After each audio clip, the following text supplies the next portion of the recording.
क्या परम शांति से ब्रह्मांडीय संतुलन संभव है? परम शांति के वाइब्रेशन जब परम शांति का वाइब्रेशन तो परम धाम का वाइब्रेशन है ना।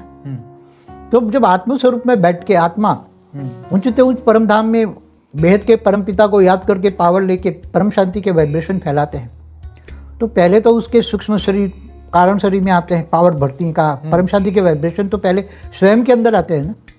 तो सूक्ष्म शरीर कारण शरीर सब बदलने लगता है, फिर ओरा बदलता है, फिर घर बदलता है, घर में वायुमंडल में बदल जाता है, फिर धीरे धीरे फैल के सोसाइटी, पूरा डिस्ट्रिक्ट, स्टेट, पूरा धीरे धीरे परम शांति के वाइब्रेशन धीरे धीरे फैलते जाते हैं, पूरे धरती पर फैल जाते हैं। और ये नेगेटिव जो वायु है, जो नेगेटिव सोच का वायुमंडल बना है, लोगों की नेगेटिव सोच से नेगेटिव वायुमंडल बना है। ये कलयुग नेगेटिव सोच से नेगेटिव बनता है ना। सतयुग में लोगों की पॉजिटिव सोच होती तो सतयुग होता है। सतयुग त्रेता द्वापर कलयुग बनते क्यों हैं? लोगों की नेगेटिव सोच से। शास्त्र में भी बताया ना, वायु भी 3 प्रकार की है, स्थूल वायु, सूक्ष्म वायु, कारण वायु। तो उसमें सबकी चेतना की अवस्था से परम वायु बनता है, कारण वायु। हाँ, तो परम शांति के वाइब्रेशन से परम धाम की वायु बनती है। क्या वायुमंडल कैसा बनेगा? 100 में से कितने परसेंटेज परम शांति के वाइब्रेशन धरती पर होंगे? अभी तो कुछ नहीं है, अभी फैलाने पड़ेंगे। 2-3% भी तो पूरी पब्लिक है, इसका 2-3% भी आत्मस्वरूप बन के परम शांति के वाइब्रेशन फैलाए तो विश्व युद्ध रोक सकता है। तो परम शांति जो है ये एक व्यक्तिगत अनुभूति है या ब्रह्मांड का सत्य?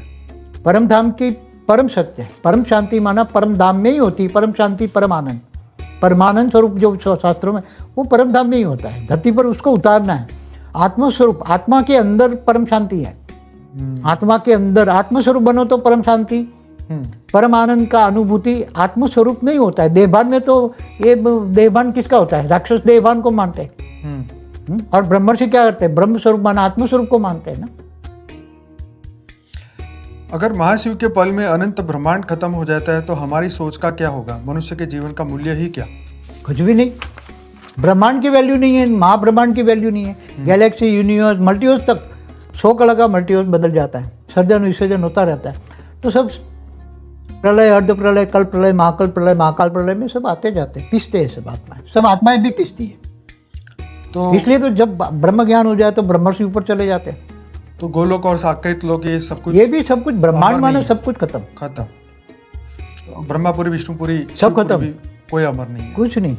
कालअग्नि में जलकर सब पूरा ब्रह्मांड खत्म हो जाता है। ब्रह्मा के 14 लोक भी खत्म हो जाते हैं। तो देवताओं की अमरता का भी सत्य कुछ नहीं। तो ये कल प्रलय में ही खत्म हो जाता है। ब्रह्मा का एक दिन में ही 3 लोक खत्म हो जाते हैं। नीचे 7 पाताल लोक कल प्रलय में ही खत्म हो जाते हैं।